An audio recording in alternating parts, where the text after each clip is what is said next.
Hello student, हम लोग पढ़ रहे थे मेंडेलियन टर्मिनोलॉजी, यानी मेंडल के द्वारा उपयोग किए जाने वाले जो शब्द हैं, जो शब्दावलियाँ हैं आनुवांशिकी में, उनका अध्ययन हम कर रहे हैं। हमने आपको अगले वीडियो में पढ़ाया था जीन के बारे में, और उसके बाद में जो है जीनोटाइप फिनोटाइप के बारे में, और 2-3 टर्म आपको पढ़ाया गया था। आगे जो भी टर्म है, जो भी मेंडल के द्वारा उपयोग किए जाने वाले शब्द हैं, शब्दावली है, उसका अध्ययन आज हम इस वीडियो में करेंगे। तो प्रत्येक टर्म को आप ध्यानपूर्वक समझते चलिए। पांचवा जो टर्म है, यानी 4 टर्म आपको पढ़ाया गया है। पांचवा जो टर्म है उसका नाम है एलील। तो एलील क्या होता है? हिंदी में कहते हैं युग्म विकल्प, युग्म विकल्पी। तो एलील्स है क्या, इसके बारे में हम जान लेते हैं। विपरीत लक्षण वाले युग्मों को एलील कहते हैं, यानी ऐसे युग्म जिनके लक्षण जो है एक दूसरे से विपरीत होते हैं, तो उसी को टर्म दिया गया है एलील।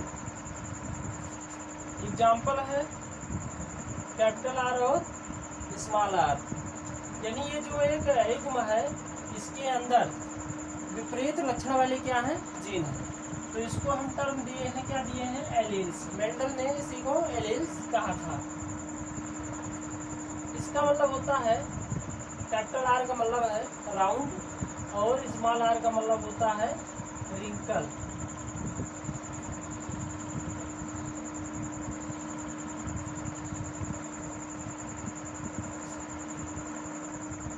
कैपिटल आर का मतलब राउंड और स्मॉल आर का मतलब रिंकल। तो ये अलग अलग लक्षण वाले, अलग अलग लक्षण को रिप्रेजेंट करने वाले क्या हैं? जीन है। इसके बाद आगे बढ़ते हैं और हम पढ़ते हैं होमोजाइगस समयुग्मकी। होमोजाइगस क्या होता है? समयुग्मकी क्या होता है? होमोजाइगस कंडीशन क्या है? होमोजाइगस का मतलब, यह होमो का मतलब होता है समान, और जाइगस का मतलब जाइगोट, यानी कि ऐसे जाइगोट, ऐसे युग्मक जिसमें जीनों की जो संख्या होती है, जो युग्म को नियंत्रित करने वाले होते हैं, जीन जो होते हैं वो एक समान होते हैं, तो उसको हम कहते हैं होमोजाइगस। जैसे capital R, capital T, small R और स्मॉल टी। तो इसमें जो जीन है वो सब एक ही समान है। तो इस कंडीशन को हम कहते हैं होमोजाइगस कंडीशन। अगला कंडीशन है हेट्रोजाइगस कंडीशन।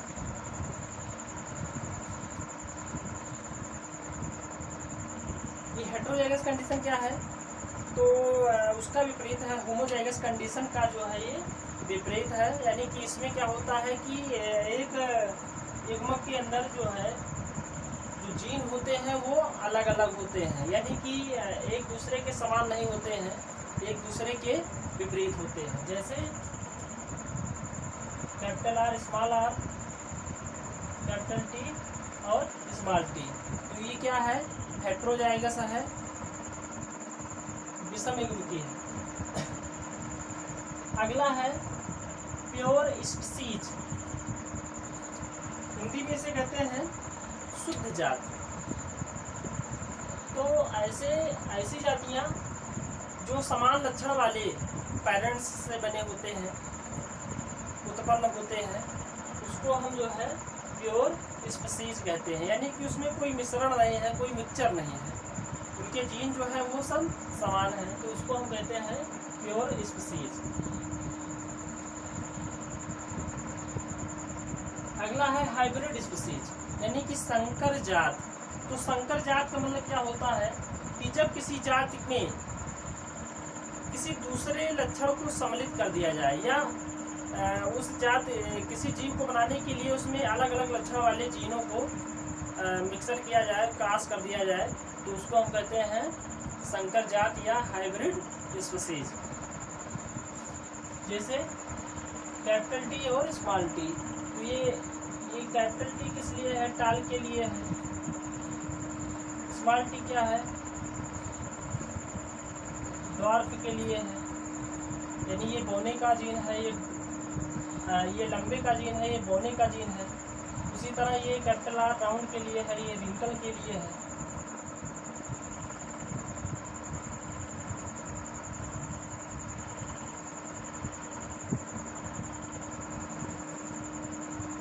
रिंकल के लिए है।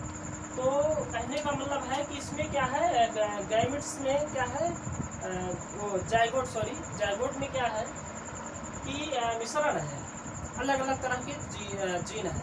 तो इसी को हम कहते हैं हाइब्रिड स्पीशीज। अगला है डोमिनेंट कैरेक्टर यानी कि प्रभावी लक्षण। तो प्रभावी लक्षण क्या होता है, जब हम किसी पौधे के बीच में क्रॉस कराते हैं तो उसके जायगोट में जो जीन्स होते हैं उसमें दो प्रकार के जीन्स होते हैं। एक होता है डोमिनेंट होता है, प्रभावी होता है, और एक होता है रिसेसिव, अप्रभावी। तो डोमिनेंट कैरेक्टर क्या है,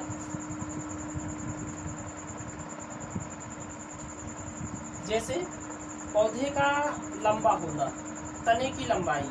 तो तने की लंबाई क्या है, प्रभावी लक्षण है।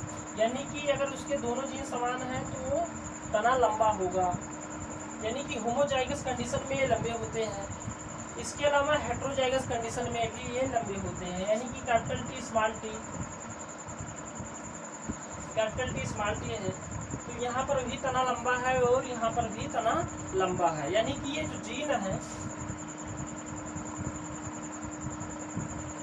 टालनेस को जो रिप्रेजेंट कर रहे हैं, ये सब क्या है, प्रभावी है। ठीक, प्रभावी लक्षण यानी ये एक दूसरे लक्षण के साथ रहते हुए भी अपने आप को प्रेजेंट करते हैं। तो ऐसे लक्षणों को हम प्रभावी लक्षण कहते हैं। दूसरा है रिसेसिव कैरेक्टर, अप्रभावी लक्षण। तो अप्रभावी लक्षण इसमें क्या है, इस जायगोट में क्या है, स्मॉल टी, ये क्या है, रिसेसिव है, अप्रभावी।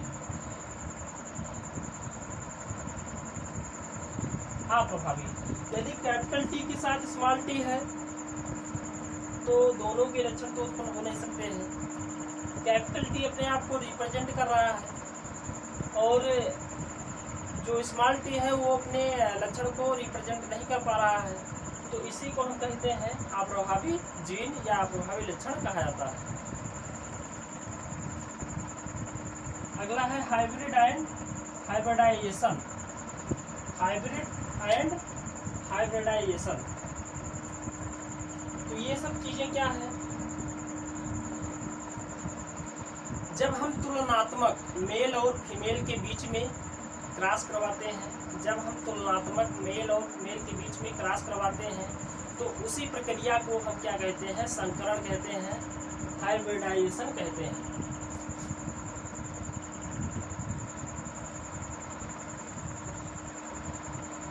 जब हम विपरीत लक्षण वाले मेल और फीमेल के बीच में क्रॉस करवाते हैं तो इसी प्रक्रिया को क्या कहा जाता है, संकरण कहा जाता है। और उनसे जो संतानें बनती हैं उसको हम क्या बोलते हैं, उसको संकर बोलते हैं। जैसे कैपिटल टी में क्रॉस करवाया जाए स्मॉल टी, तो इनसे जो प्रोजेनी का फॉर्मेशन होगा, क्या बनेंगे इससे, कैपिटल टी और स्मॉल टी। तो ये क्या है, संकर, यानी कि अपन जनरेशन जो आती है वो क्या है, संकर, हाइब्रिड है। और जो प्रोसेस हो रहा है उसको हम क्या बोलते हैं, हाइब्रिडाइजेशन।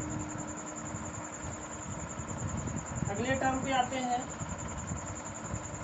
मोनोहाइब्रिड क्रॉस, एक संकर संकरण। हिंदी में इसे बोला जाता है एक संकर संकरण। तो मोनोहाइब्रिड क्रॉस क्या है, मेंडल ने अपने प्रयोगों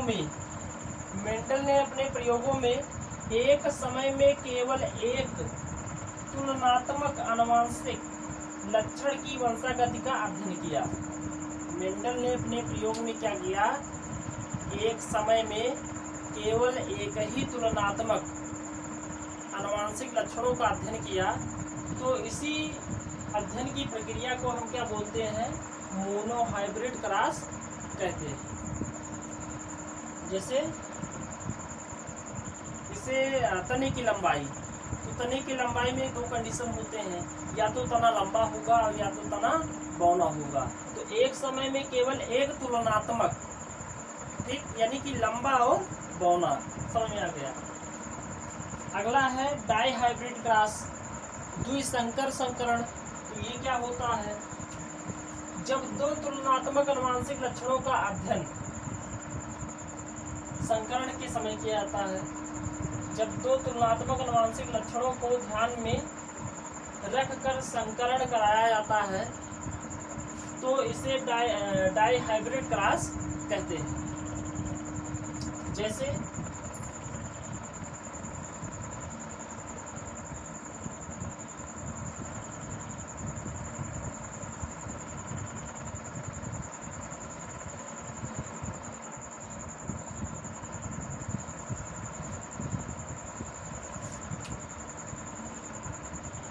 डाई हाइब्रिड क्रॉस की बात कर रहे थे, जब दो तुलनात्मक आनुवंशिक लक्षणों को ध्यान में रखकर संकरण कराया जाता है तो इसे डाई हाइब्रिड क्रॉस कहते हैं। जैसे एग्जाम्पल है इसका, capital R, small R, capital Y, small Y.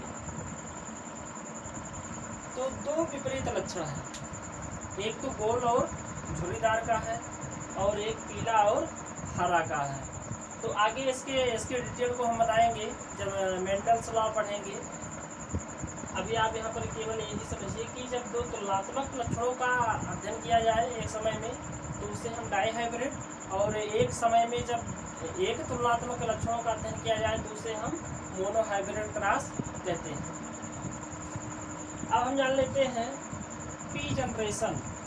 P generation क्या है, इसका फुल फॉर्म है पैरेंटल जनरेशन, यानी कि पैतृक पीढ़ी। जैसे मान लेते हैं हम किसी पौधे में क्रॉस कराते हैं, कैपिटल टी, स्मॉल टी, तो ये जो हुए ये क्या है, ये पेरेंट्स हुए, इनसे जो पौधा बना वो क्या है, वो संतति है, प्रोजनी इसे कहा जाता है। तो पैरेंटल जनरेशन क्या है, ये पौधा मेल फीमेल। अगला है F1 जनरेशन, यानी कि पैरेंटल जनरेशन में जब हम हाइब्रिडाइजेशन करवाते हैं, संकरण करवाते हैं, तो जो फर्स्ट प्रोजनी प्राप्त होती है उसको हम बोलते हैं F1 जनरेशन, यानी कि प्रथम संतति पीढ़ी, या इसका पूरा नाम अगर लिया जाए तो फर्स्ट फीलियल जनरेशन, प्रथम संतति पीढ़ी। अगर और आगे निकालेंगे हम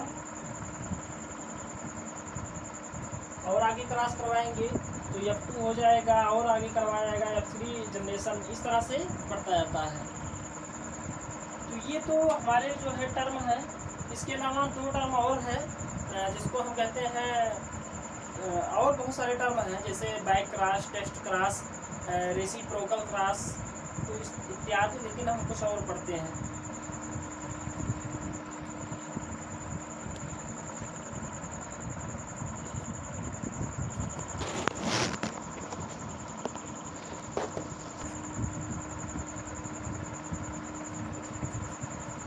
अब आप समझ लीजिए संकर पूर्वज संकरण, यानी कि बैक क्रॉस। नाम से स्पष्ट है कि हम जो क्रॉस की प्रक्रिया है उसमें हम पीछे जा रहे हैं, बैक जा रहे हैं, तो इसी का नाम है संकर पूर्वज संकरण, यानी कि बैक क्रॉस। तो बैक क्रॉस क्या होता है और टेस्ट क्रॉस क्या होता है ये हम समझेंगे, और बोर्ड एग्जाम के लिए ये बहुत इंपॉर्टेंट है कि बैक क्रॉस और टेस्ट क्रॉस को लेकर क्वेश्चन पूछे जाते हैं 1 नंबर में, 2 नंबर में, कि बैक क्रॉस और टेस्ट क्रॉस क्या होता है। तो सबसे पहले आप समझिए कि बैक क्रॉस क्या है। F1 जनरेशन में प्राप्त संतानों और उनके किसी भी एक जनक के बीच होने वाले संकरण को हम बैक क्रॉस कहते हैं। जैसे हमने पैरेंटल जनरेशन में जैसे हमने जो है कैपिटल टी स्मॉल टी के बीच क्रॉस कराया, तो F1 जनरेशन क्या होगा, कैपिटल टी स्मॉल टी सब होगा। अब हम उस जो F1 जनरेशन है उसका क्रॉस किसी भी पेरेंट से, चाहे वो कैपिटल टी चाहे वो स्मॉल टी हो, उससे कराते हैं, तो जो रिजल्ट होगा वो हमारा क्या होगा, बैक क्रॉस, यानी कि संकर पूर्वज संकरण होगा, बाय क्रॉस होगा। जैसे देखिए आप, जैसे मान लेते हैं कि ये कैपिटल टी, स्मॉल टी, अब इसके बीच में हम क्रॉस करवा देते हैं, तो capital T, small T, cross हमने करवा दिया इनके बीच में, तो यहाँ हो जाएगा capital T small T, capital T small T, capital T small T, capital T small T. यानी कि यह कॉन्जनरेशन जो है वो कैसा है, सभी के सभी क्या है, विषम युग्मी क्या है, लंबे हैं। तो टेस्ट क्रॉस का जो परिभाषा है वो क्या है कि F1 जनरेशन में प्राप्त, F1 जनरेशन क्या है, ये है F1 जनरेशन में प्राप्त संतानों और उनके किसी भी एक जनक के बीच होने वाले संकरण को हम क्या कहते हैं, बाय क्रॉस कहते हैं। यानी कि चाहे इससे आप करवाइए चाहे इससे करवाइए, इससे मतलब नहीं है, ये क्या हो जाएगा आपका, बाय क्रॉस हो जाएगा। जैसे अब इसमें से कोई भी हम सिलेक्ट कर लेते हैं, जैसे ये है कैपिटल टी और स्मॉल टी, अब कोई भी जनक ले लीजिए, इसे capital T, capital T, capital T, capital T, या हम कैपिटल टी स्मॉल टी, यानी कि ये जो F1 जनरेशन है और इसको सेलेक्ट कर लेते हैं स्मॉल टी। तो चाहे आप F1 जनरेशन का कैपिटल टी से करवाइए या F1 जनरेशन का जो है स्मॉल टी से करवाइए, ये पूरी की पूरी प्रक्रिया क्या है, वो बाय क्रॉस है। अगर हम क्रॉस करवाते हैं रिजल्ट क्या होता है, जैसे ये चेकर बोर्ड है,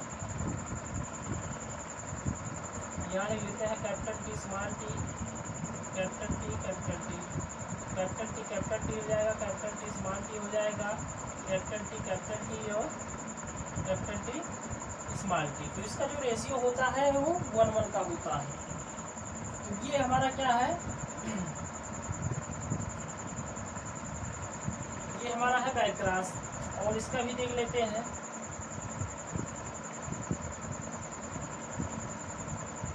यहाँ हो जाएगा कैपिटल टी स्मॉल टी, यहाँ हो जाएगा स्मॉल टी, तो ये होगा capital T small T,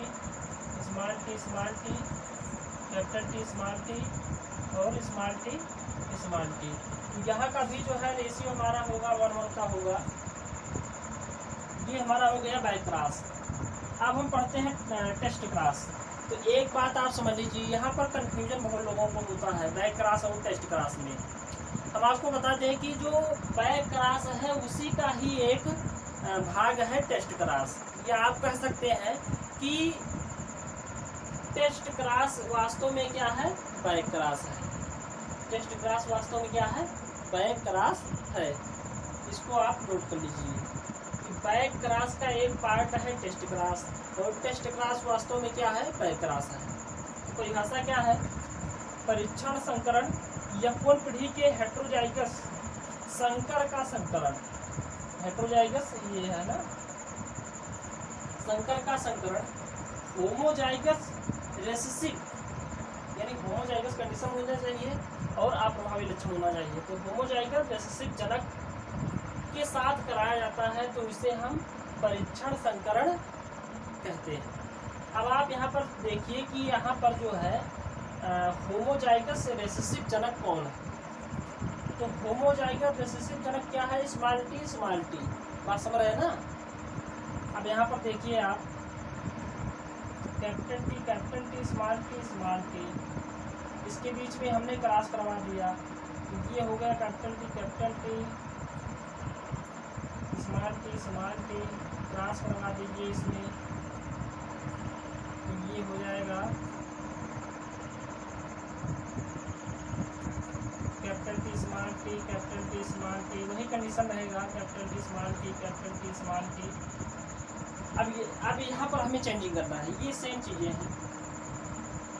F1 पीढ़ी के हेट्रोजाइगस संकर का संकरण होमोजाइगस रेसेसिव जनक से के साथ कराया जाता है, तो इसे हम परीक्षण संकरण कहते हैं। यहाँ पर जो है आप किसी से भी क्रॉस करवा रहे हैं, चाहे वो होमोजाइगस रेसेसिव हो, चाहे वो होमोजाइगस डोमिनेट, लेकिन यहाँ पर कंडीशन क्या है कि केवल हमें रेसेसिव से ही क्रॉस करवाना है। तो इसका क्रॉस हम इससे करवा देंगे, ये हो जाएगा कैपिटल टी स्मॉल टी और स्मॉल टी स्मॉल टी। ये क्या है, ये हमारा संतति है और ये क्या है, पेरेंट्स है।